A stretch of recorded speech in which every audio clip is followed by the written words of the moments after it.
Now, in addition to those environment variables that GitLab automatically gives you to use in your pipeline, you can actually define your own variables as well. Let's say you want to run a pipeline for multiple microservices that your team is developing, and you want to pass the microservice name as a parameter to your pipeline.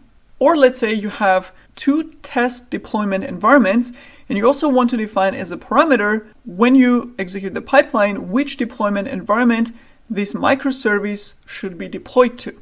So how can we define our own variables for the pipeline? Well, first of all, as you see in the CI/CD section here, there is no tab that says variables. So we cannot configure it here because variables for a CI/CD pipeline have to be defined in a different place. And if we go all the way down to the settings, so these are basically the settings for the whole project, our My Node app CI/CD project.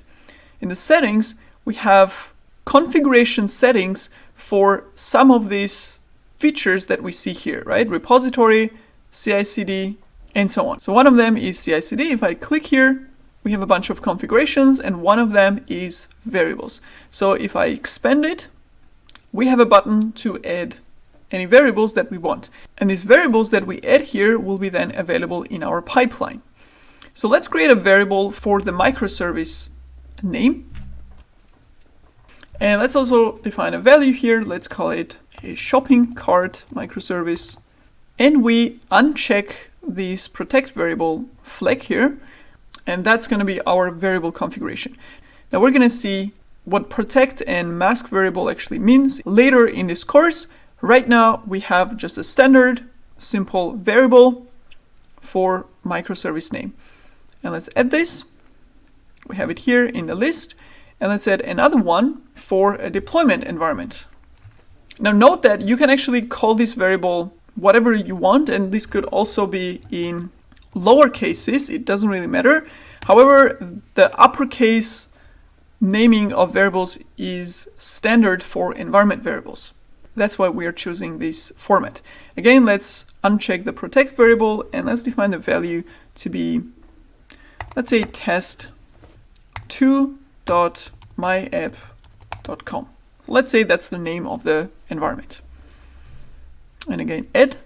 And now these variables will be available for our CI/CD pipeline that we have in the project, and we can use it in our logic.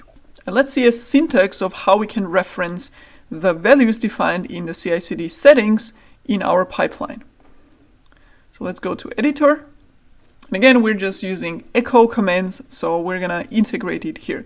Let's say we want to say running unit tests for microservice, and then we want to reference the name of that microservice. And the way we reference the variables that we created is the same way as we reference the environment variables that GitLab gives us. So $, and name of the variable, microservice name. Simple as that.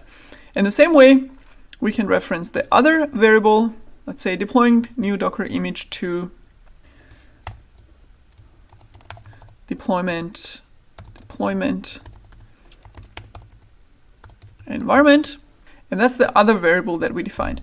And I'm gonna commit those changes.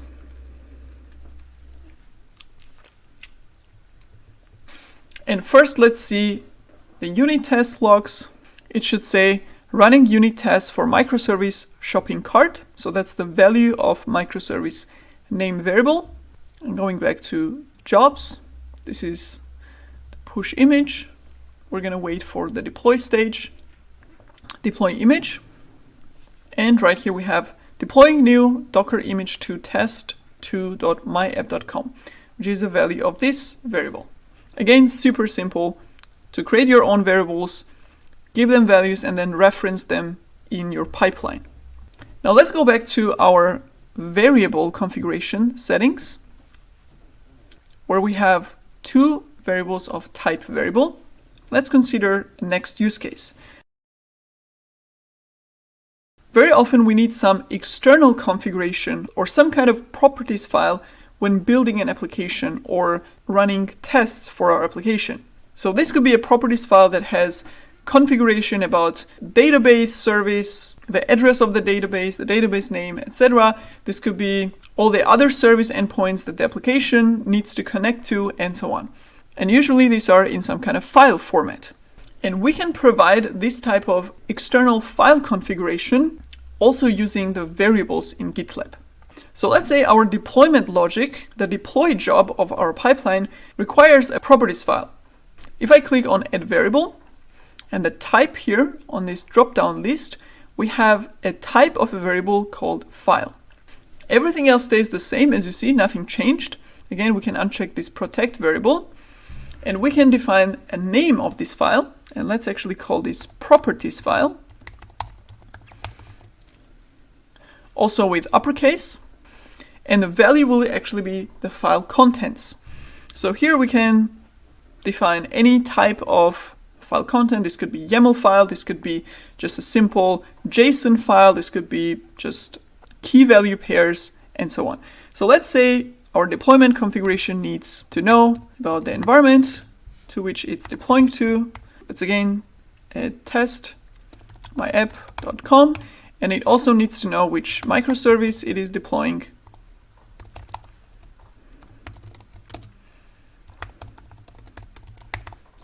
Like this, microservice. So let's create this file type of variable. And here we have the type file.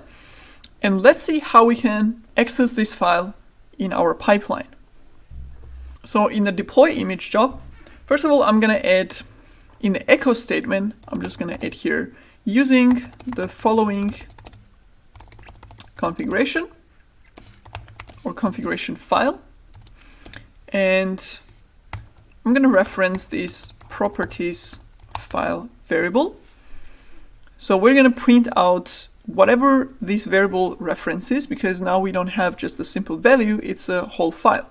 And then on the other line, I'm going to add a command to display the contents, the actual contents of that file. So again, properties file, and concatenate the contents of that file. And let's see what output we get here.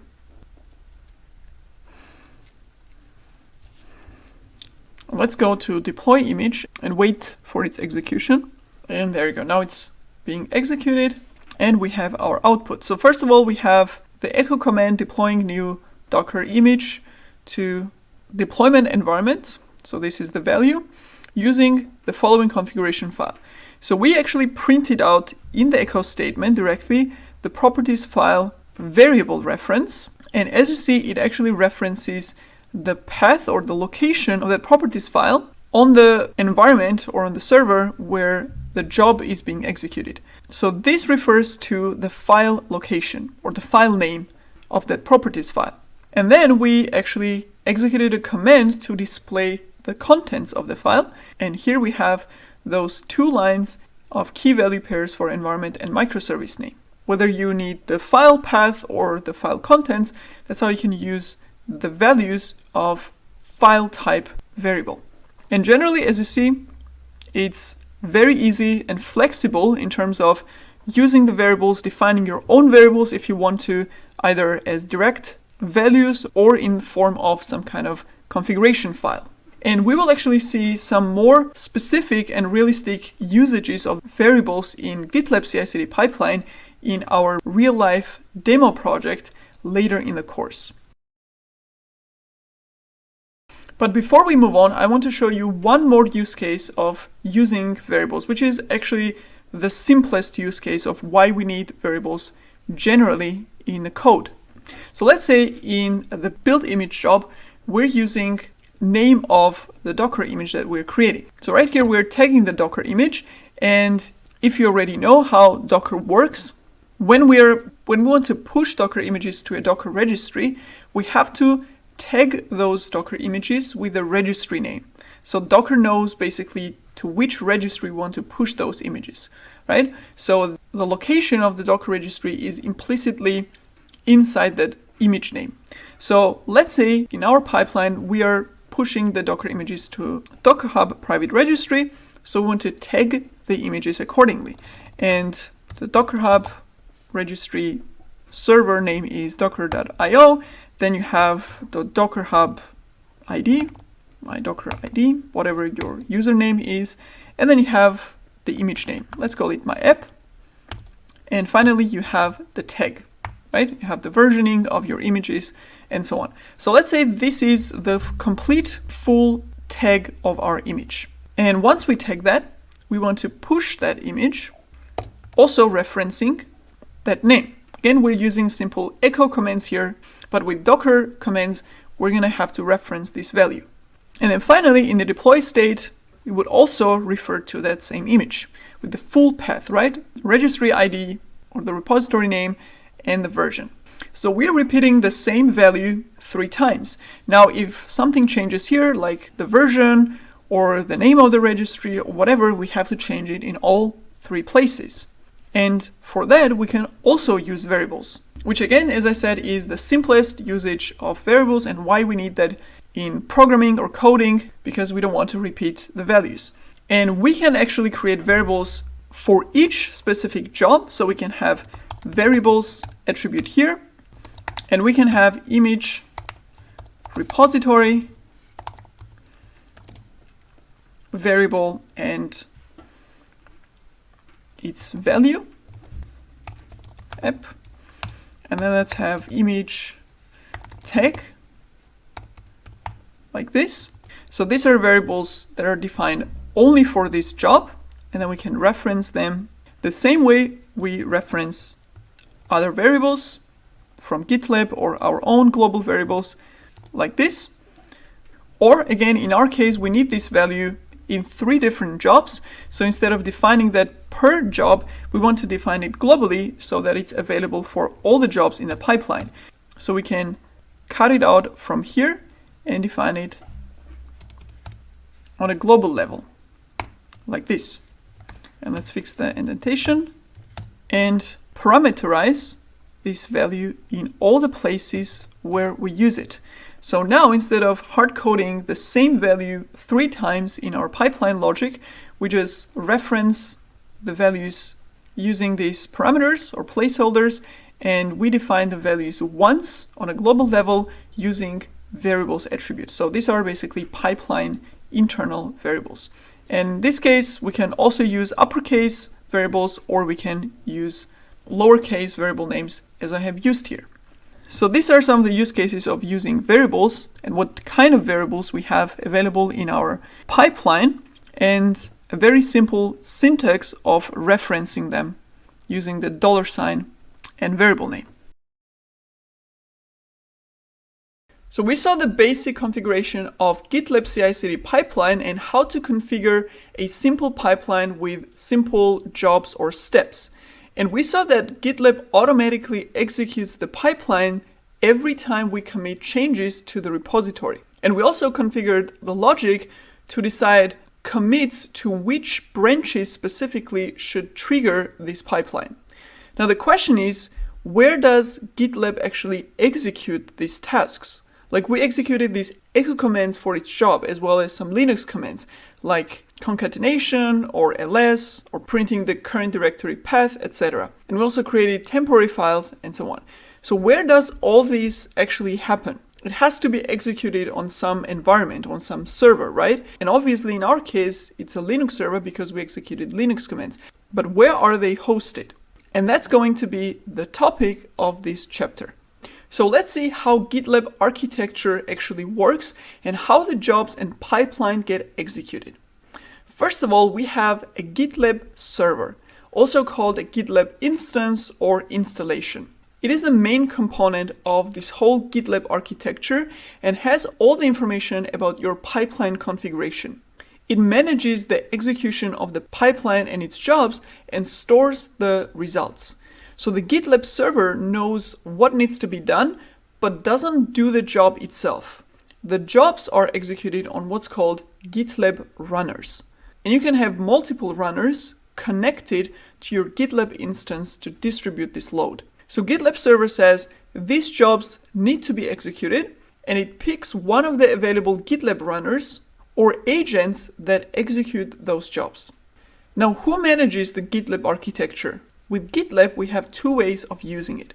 GitLab itself offers a managed GitLab instance, which is the gitlab.com, that you can use to build your projects, just like you can host Git projects on gitlab.com. So that's the software as a service platform that GitLab offers. And it's managed for you by GitLab engineers. You don't have to set it up or do any kind of configuration. So this software as a service platform is the GitLab instance. Now, what about the runners that execute the jobs in our pipeline? Who created or who is managing these runners? So GitLab, with this managed solution, offers you runners that they managed for you. So what is a runner, first of all? GitLab Runner is a small program that you install on a separate machine. So not the machine where GitLab server is running, but on a separate physical or virtual machine. And it's connected to the GitLab server. And once that connection is established, GitLab Runner can execute the jobs that GitLab server sends it. And GitLab offers a list of runners that they manage and make available for all GitLab users and their projects. And these are what's called the shared runners. It's a runner that can be used or shared for all the projects in the GitLab instance on gitlab.com. So you and I, if we have accounts on GitLab and we have our projects, we can both use the shared runners that GitLab makes available and manages for us. Now, as I mentioned, GitLab Runner is a small program that we install on a server to make it possible to run GitLab pipeline jobs there. But the GitLab Runner program isn't the one that will actually execute the jobs. Let's say we have following jobs in our pipeline. Run JavaScript unit tests, build a Docker image from the project, push the image to Docker repository, and deploy the new image to a development server. How would you normally execute this? Well, we have commands for these tasks, right?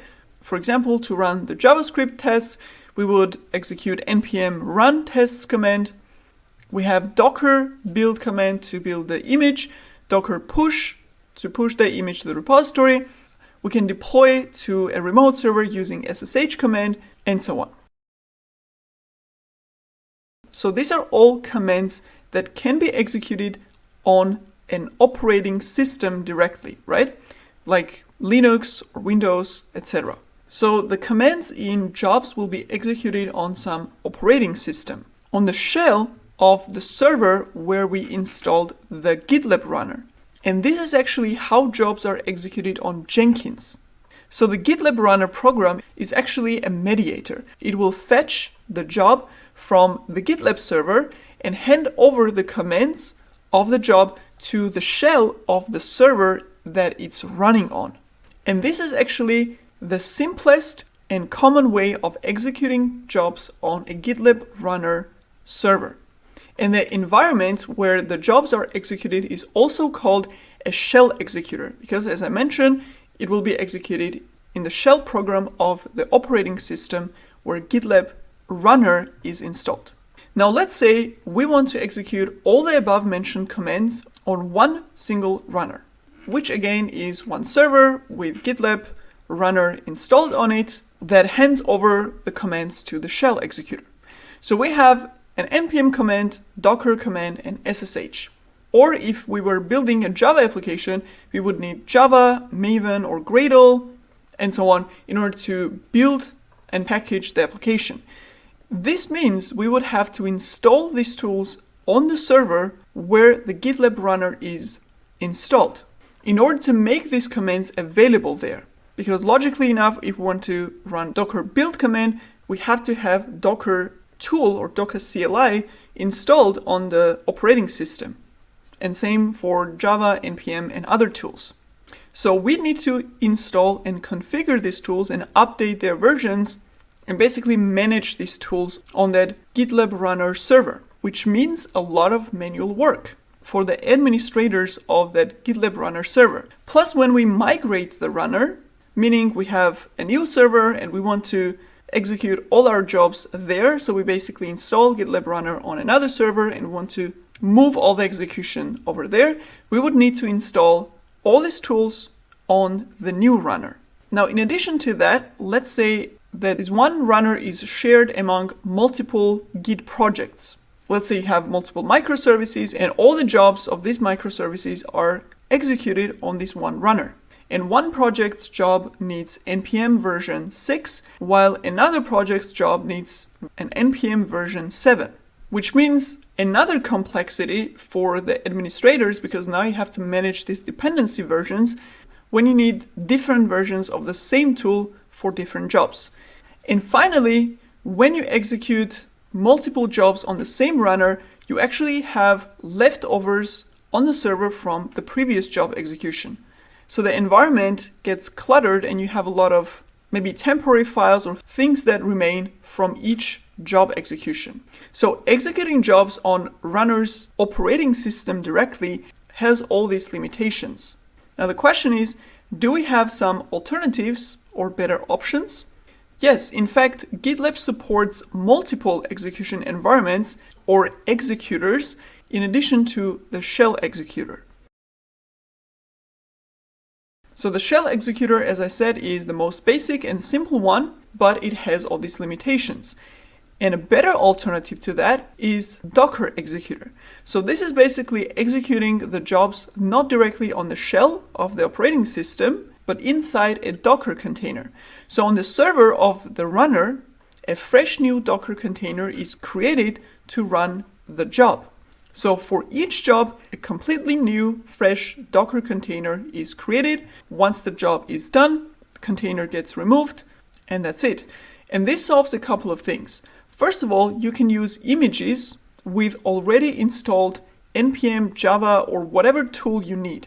So you don't have to manually configure anything on the server, except for the Docker itself. Plus, now you can choose a different version for each job as you need. So basically, you execute one job in a Docker container which has npm version 6, and you execute another job in another Docker container with npm version 7. You have no conflict of versions at all.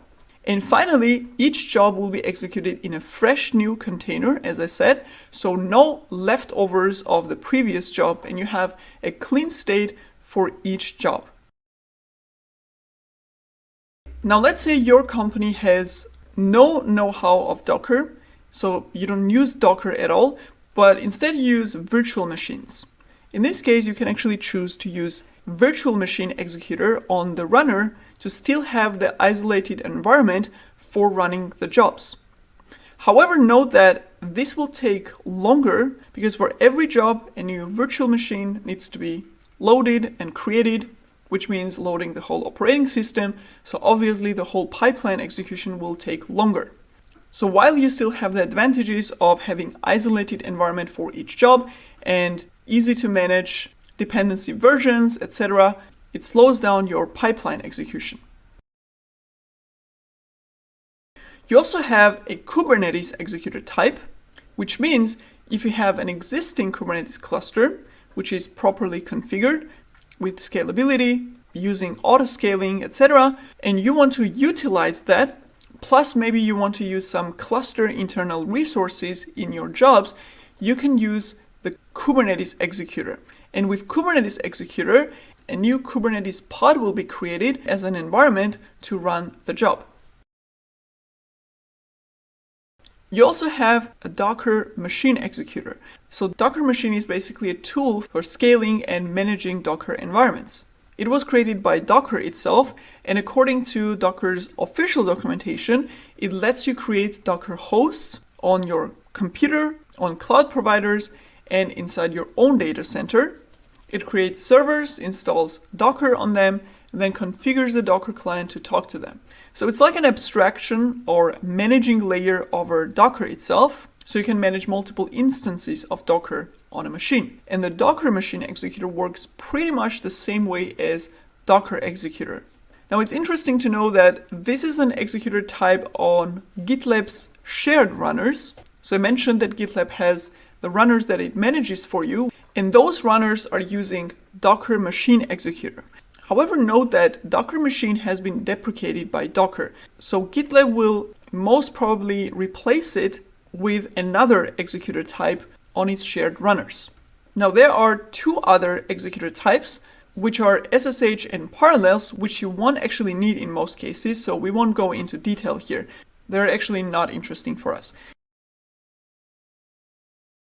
Now the question you might have now is, which executor type should you choose? Well, each one has its own use cases, and generally speaking, for most cases, for building the standard CI/CD pipeline, Docker executor on Linux runners is probably the best option. However, as I said, you may have some specific use cases. For example, if you need an operating system specific environment, then you can use the shell executor and execute jobs on Windows and Linux on the operating system level. You might also have a case where you want to have everything in Kubernetes because you are managing the whole infrastructure using the Kubernetes cluster, and you want to take advantage of that and also execute your pipeline jobs within the Kubernetes cluster. Now, how do you define and configure which executor a runner uses? Well, when you register a runner, and we will see how to do that in this course, you have to define an executor. So you as an administrator, when you're creating and configuring this runner, you have to say, I want this runner to execute jobs using a Docker executor or a shell executor, etc. And you can define only one executor per runner. Now, what if you need multiple executors on the same host or the same server?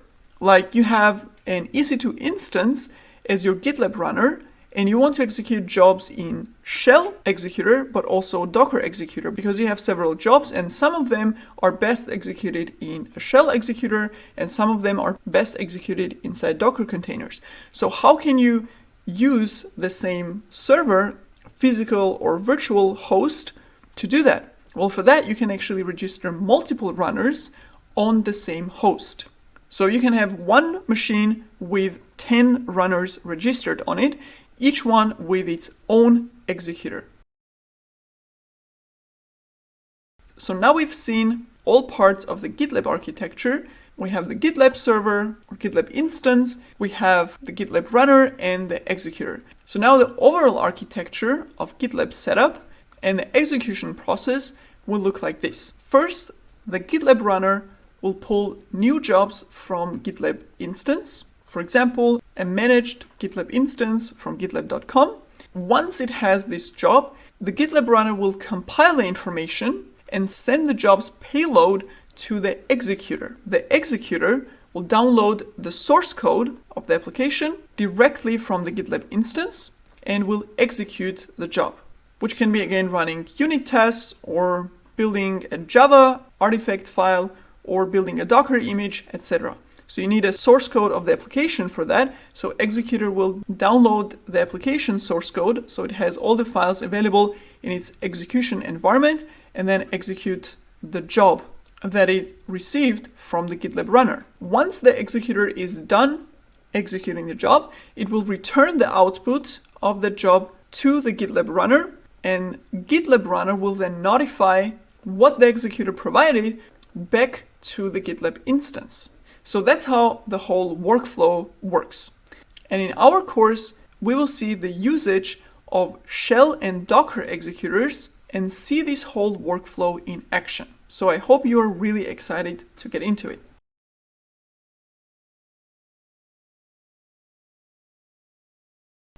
And first, let's go back to our simple pipeline that we executed on GitLab CI/CD. And the question here is, which runner and which executor was used to execute our pipeline jobs? And how can we even see that information? As I mentioned, GitLab CI/CD by default offers the shared runners, and when you execute a pipeline like we did, one of the available shared runners are selected for each of the pipeline jobs. So these are runners managed by GitLab itself, as I mentioned, called shared runners, and they're using Docker machine executor. And as I said, it will probably be replaced sometime in the future because the Docker machine got deprecated. And when that happens, we will actually update the course to give you the new up-to-date information. So let's actually now go ahead and see which shared runners executed our jobs. How can we see that? Very easy. We have that information in the job execution logs. So if I click on one of those jobs, the first part of the logs actually displays exactly this information. So the first line, which says running with GitLab runner, and then the name of that runner. So this is the identifier or the name of the runner where the job was executed. So we have this information here. Then we have the executor type that was used to run this job. And as you see, it's Docker machine. And this means that just like with Docker executor, the job will run inside a Docker container. And this is actually information about which Docker image was used to build that container and execute the job. And we have Ruby 2.5 as the container image. And as you see here, it's pulling that image on that runner, preparing the environment for the job execution. And once the container is ready, the application source code is downloaded from the Git repository inside the container, and all these commands inside the job definition get executed. And after the job commands get executed, the environment gets cleaned up, and the Docker container that executed this job is being destroyed. So at the beginning, a new Docker container was created to execute the job, and once the job is done, the container is destroyed.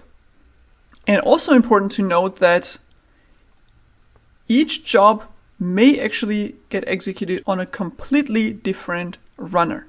So just because they belong to the same pipeline doesn't mean that all the jobs in the pipeline get executed on the same machine or the same runner. And that is actually a very important concept.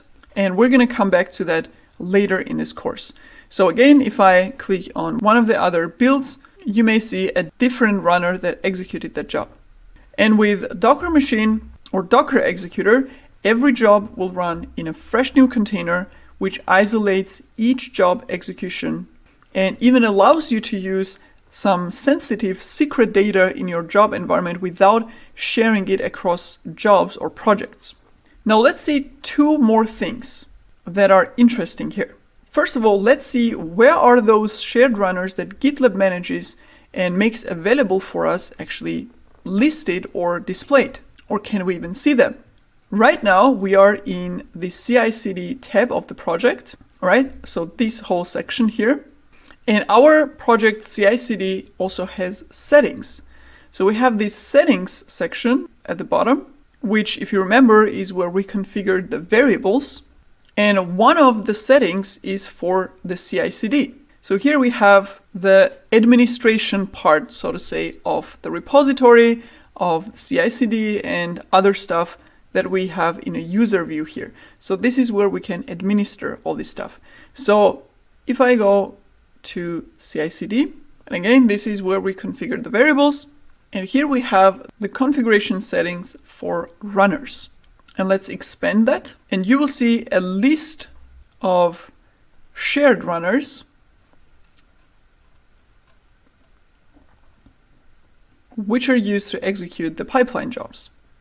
With no configuration or setup and so on from our side, which is awesome because we were able to get started building our application pipeline without any administrative effort.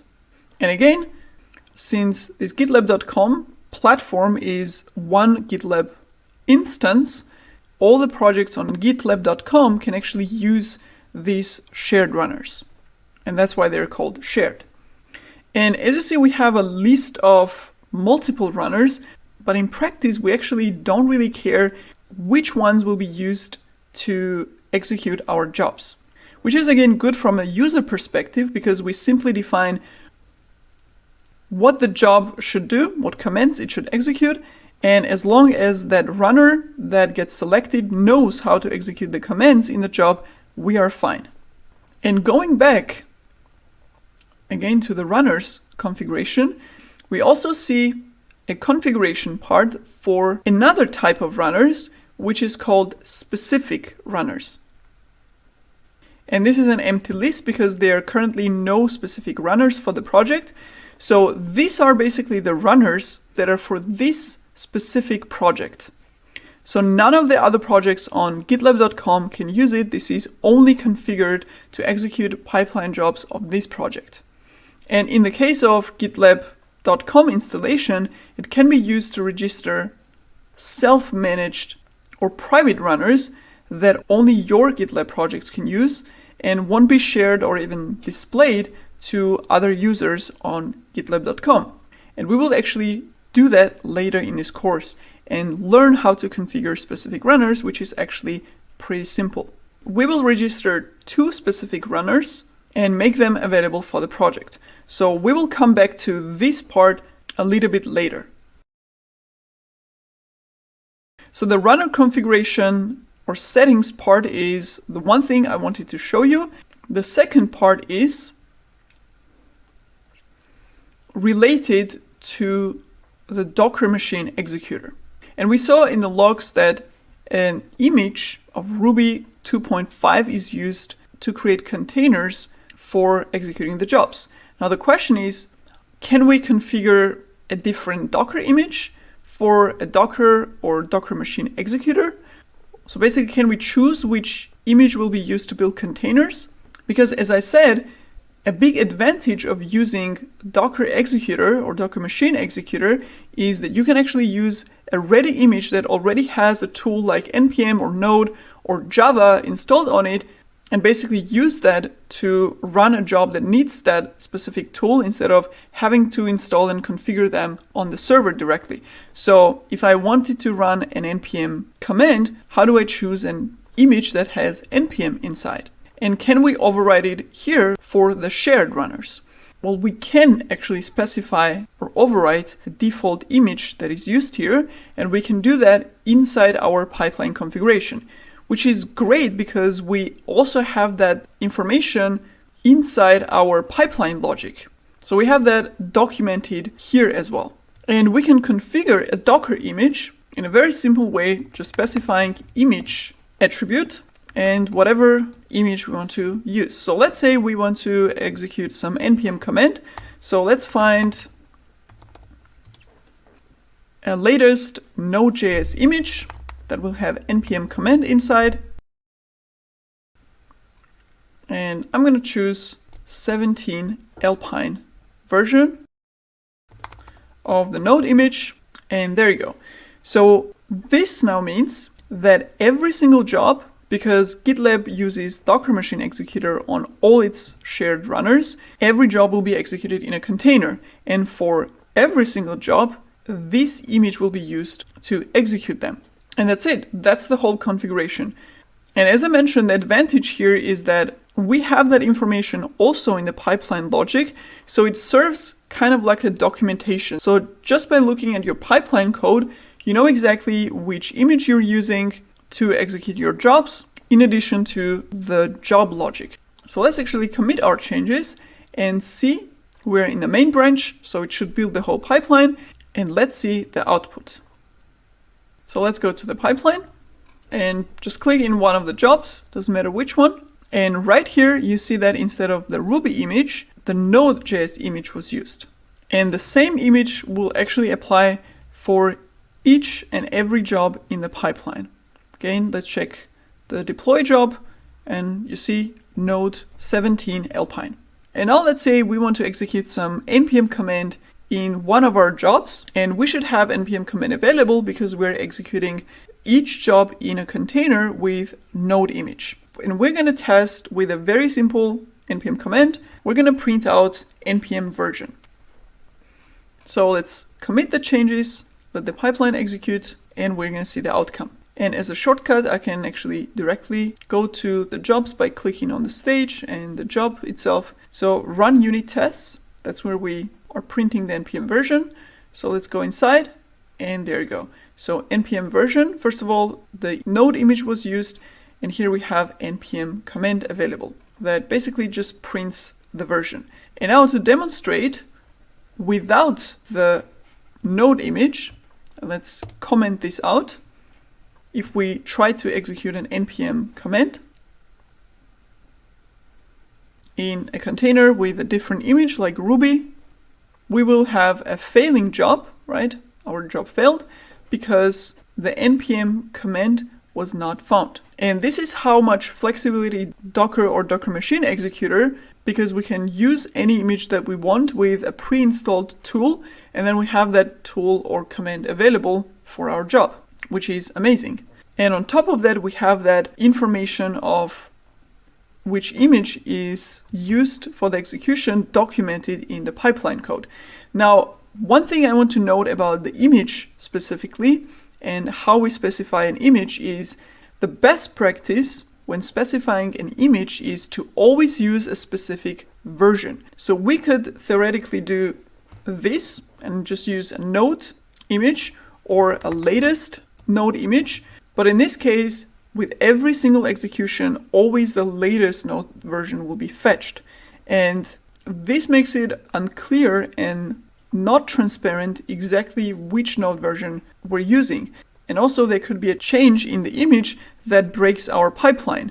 Or it could also be that our project needs a specific npm or node version, so we have to fixate the version. So the best practice is to always use a specific tag, and the more specific, the better. So for example, we could take this one, and we know exactly which version is used, and our pipeline execution will be always the same because it's using the same image version. So this way your pipeline stays consistent and easily migratable. So you know exactly which version you're using and a transparent documentation in your code.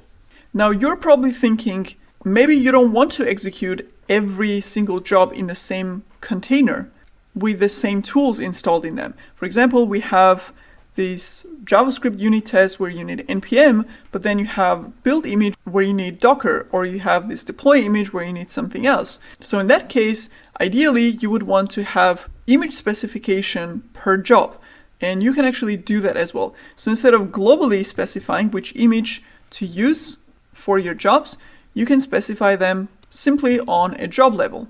So right here, you can say, I want to use image whatever, and for the rest of them, you can either also configure some different images, maybe this needs some other tool, doesn't matter, and specify a different image, or if not specified, they will simply use whatever the default image is for the Docker executor or Docker Machine Executor environment. Or we can use a combination of them, and we can say by default we want to use an Alpine image, which is a lightweight Linux distribution basically. So let's say we want Alpine 3.15.1 specific version for all the jobs, but for unit tests we need the node image. So let's actually try and execute with this configuration. And let's go to the pipeline. First of all, let's check the unit test job.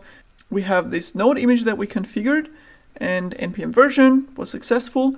And let's check one of the other jobs like build image, and we should see the Alpine image that we globally configured for the rest of the jobs.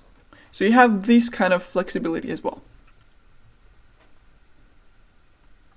Now, one more interesting thing is that let's say you have this image configuration defined in your pipeline. However, your job gets executed on a runner that doesn't have Docker or Docker Machine Executor configured on it. Let's say it uses a simple shell executor. So what happens in this scenario? In this case, the image configurations will simply be ignored and the job will be executed on a shell executor. So that may be also interesting to know. Now let's say you and your team want to have separate runners dedicated to your project only. You don't want other projects' pipelines to mess with it or use it. So if a company has multiple project teams, one team may not want to share runners with other team and their projects, and instead have their own isolated environment for running their project jobs. And there could be many reasons for that, just isolation for resources, security, and so on. And for that, we have this other type of runners called specific runners. And we saw that quickly in the GitLab CI/CD settings section. So specific runners are project specific. When you create them and register them, you can connect it to a project and make it available for specific projects and make it available for only those projects. So other projects that are also part of the same GitLab installation, which the specific runner is registered with, cannot use these specific runners. And you can actually have one specific runner dedicated to one or more projects. But again, you have to make that connection, or basically unlock that runner and make available for each project explicitly. And while shared runners on gitlab.com are managed by GitLab itself, the specific runners will be self-managed. So if I want to configure specific runners for my projects on gitlab.com, then I have to manage them, create them, and so on myself. So these are self-managed runners. And this means I will set up the machine, install a GitLab runner program on it, and connect it to the GitLab server instance. And now I have my self-hosted runner. And it's actually pretty simple to do. So we're gonna create our own specific runners in this course. So while the GitLab server itself is a complex software with multiple services, the GitLab runner itself has a relatively simple installation and setup process. And also interesting to note that you can configure a GitLab runner on any environment. This could be your laptop, local machine, or this could be any remote machine, could be any virtual machine on a remote cloud platform, and so on. And you can install a runner on any operating system. So once we have chosen a machine where we want to install GitLab runner and we installed the GitLab runner program on it, we then connect that GitLab runner or register it with the GitLab server for one of our Git projects. So the registering a runner is the process that binds that runner with a specific GitLab instance. And when you're registering a runner, you're basically setting up a connection between your GitLab instance, like gitlab.com, and the machine where GitLab runner is installed. And with this, we've come to the demo part where we're going to set up two specific self-managed GitLab runners, one on a local machine and one on a remote machine on AWS EC2 instance. And we will then use those two GitLab runners to execute the jobs in our pipeline. So let's get started and set up those runners. In this section, we will learn how to configure your own runners for GitLab and install any tools we want on them to use it in the pipeline. So let's see what we will do exactly. First, we will configure a local runner either on a macOS machine or a Windows machine. So if you have macOS, you can follow the guide for installing GitLab runner on macOS. If you have Windows, then you just go to the video about GitLab installation on a Windows machine. And this local runner in an actual real-life use case can actually be for testing purposes. Plus, many companies also have Windows servers, so you may need to configure a runner on Windows machine so you can also learn how to do it. And in this course specifically, it's good for learning purposes if you don't want to spend too much on the infrastructure costs. So this will be our first runner. After that, we will go to AWS and create an EC2 instance, or basically a virtual server with Ubuntu operating system, and we're going to configure a GitLab runner on that machine. And this is a more realistic scenario where you configure a remote runner on a Linux machine to connect it to your GitLab instance. And I chose Ubuntu so that you can create a server on any other cloud platform or server or a virtual machine. And as long as it's an Ubuntu server, the installation will be same. So again, if you have your own server that you're using that is an Ubuntu machine, you can use that instead of the EC2.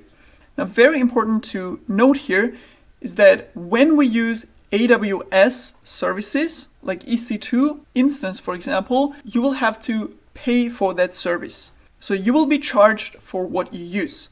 This is a compute service, so on any cloud platform, you have to pay for these compute services or virtual machines that you use for your projects. And if you want to reduce the cost, you can actually stop and start the instance in between the learning sessions. Because on AWS, currently at this moment, you are not charged for an instance which is not running. And of course, when you're done with the course, make sure to stop and maybe even delete the instance to avoid any further costs. So with that, let's go ahead and configure local and remote runners. In this video, I'm going to show you how to install and configure a local GitLab runner on a macOS machine, which is super simple. And GitLab actually has a very good documentation on how to install a runner on any type of environment. So if you simply Google GitLab runner on macOS, for example, you have the docs here. Let's make it bigger. And right here, you have the install GitLab runner section with installation part, and for every single environment, including Docker and Kubernetes, Linux, macOS, Windows, you have own guides. And you also have multiple ways of doing it. We're going to choose the easiest way, which is using Brew as a package manager on macOS. If you don't have Brew installed yet on your macOS, simply go and install Brew.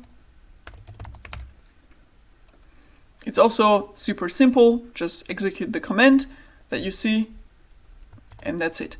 So with Brew installed, we can execute one simple command, which is brew install GitLab runner, and that will install the runner. So I'm going to copy that and go to my terminal on my Mac machine, and I'll do brew install GitLab runner, which is a package that will be downloaded and installed.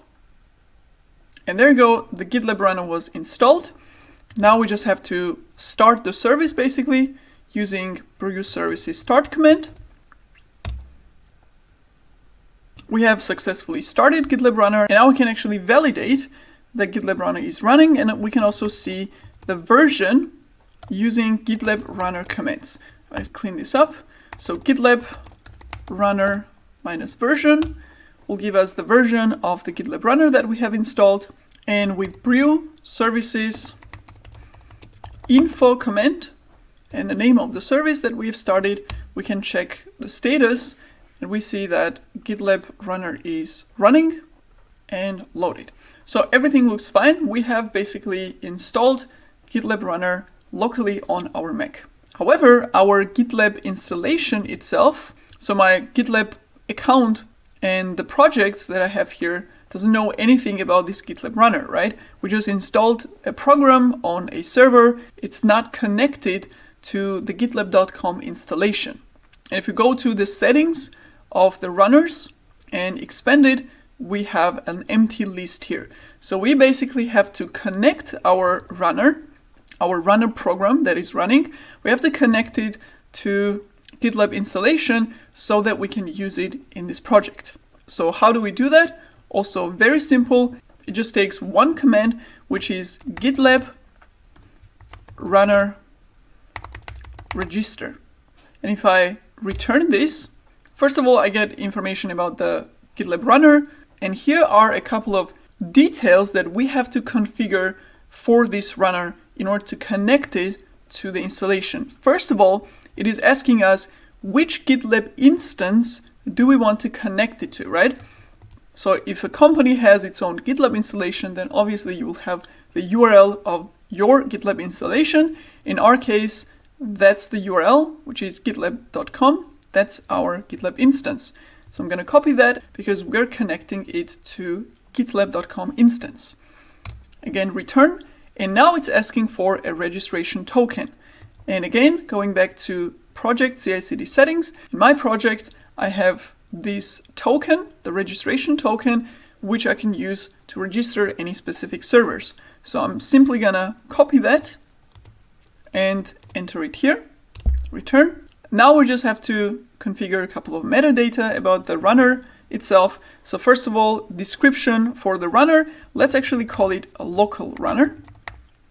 Then we have to enter tags for our runner. Now this is very important and we're gonna see why, but in our case, let's actually just enter some descriptive tags. So first of all, we want to add a tag that says it's a macOS runner, and let's also add a tag called local. So we know it's a macOS installation and it's a local runner, right? And you can add as many tags as you want. We're just gonna add these two. and return. Optionally, we can add some additional notes. For example, we can say this runner uses shell executor. And if I return, now we have to actually choose an executor. As we already learned in the executor section, we have different types of executors that we can configure for a runner, and each runner can have exactly one executor. And this is the step where we decide which executor the runner is going to use. And also, as I mentioned, in this course, we're going to use two executor types. One of them is shell, and the other one is actually Docker. So for the local runners, we're actually going to choose the shell executor. So type it in there and return, and that's it. Runner registered successfully. It is already running. You don't have to reload it. And now let's actually go back to our GitLab CI/CD settings and reload it. And right here, we see our local runner. So that's the description that we gave it. And these are the two tags that we configured for it. We have the local tag and macOS tag. So now we have one specific runner available for our project. And if I click inside, you see a bunch of information. It tells you which platform or operating system it is, and so on.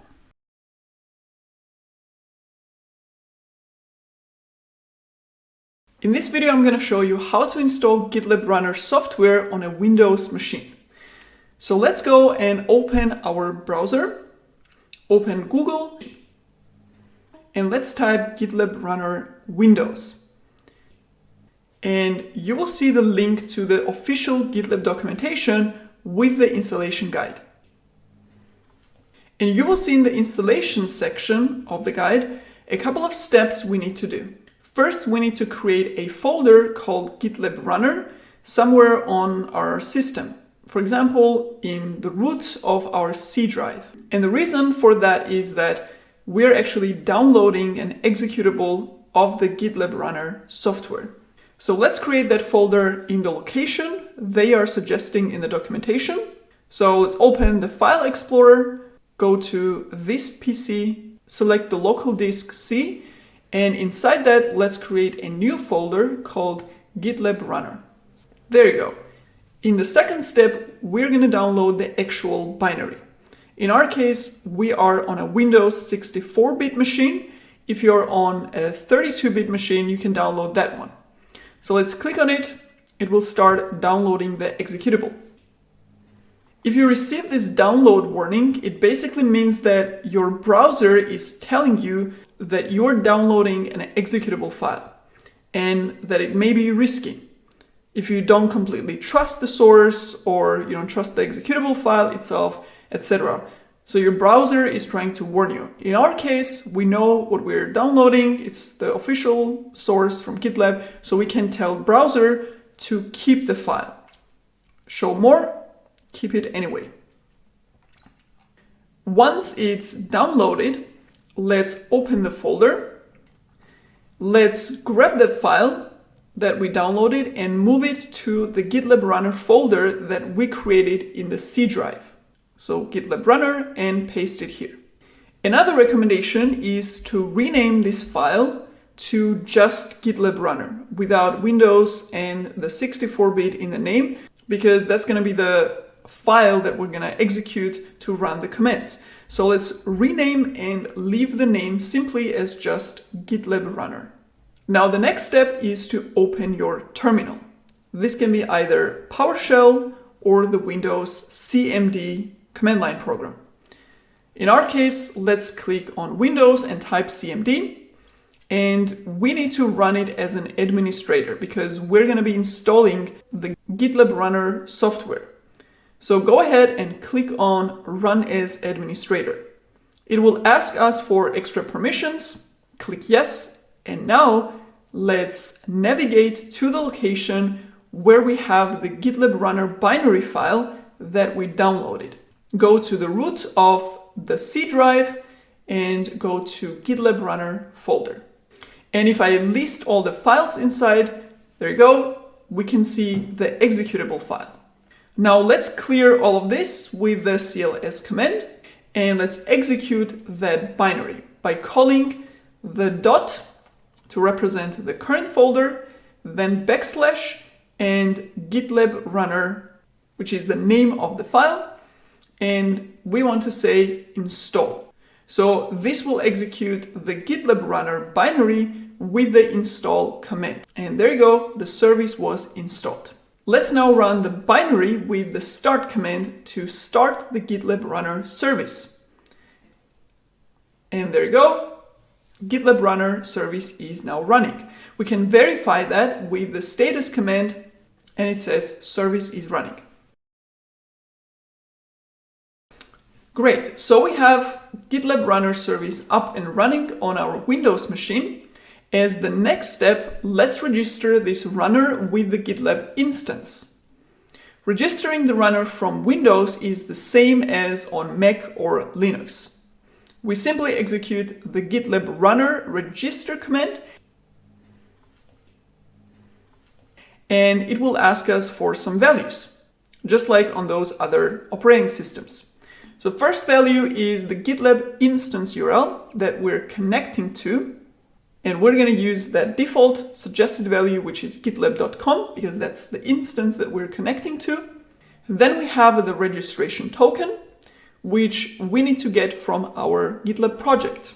So let's go to our project's CI/CD settings, expand the runners, and copy the registration token. Let's go back to the terminal and paste the token there. Next, it will ask for description of the runner. This description will appear as the runner name in the GitLab UI when we register the runner. And let's call it Windows runner. And now we need to assign some tags to our runner. We'll see why the tags are needed later when we use the runner in our pipeline. You can add any tags here that somehow describe the runner. I'll add Windows and ARM. We don't need the optional maintenance note, so we'll skip it. And finally, an important configuration of a runner where we define which executor this runner will use. And let's configure our runner with the shell executor. And there you go, our runner is now registered. Now, if we go back to our GitLab project CI/CD settings, refresh and expand the runner again, we should see the newly registered runner on the list. And as you see, it's already green, which means it has successfully connected to the GitLab instance. Now, if it's not green for you right away, don't worry. It may take a couple of minutes sometimes for the runner to connect to the instance. And basically that's how you install and register a GitLab runner on a Windows machine.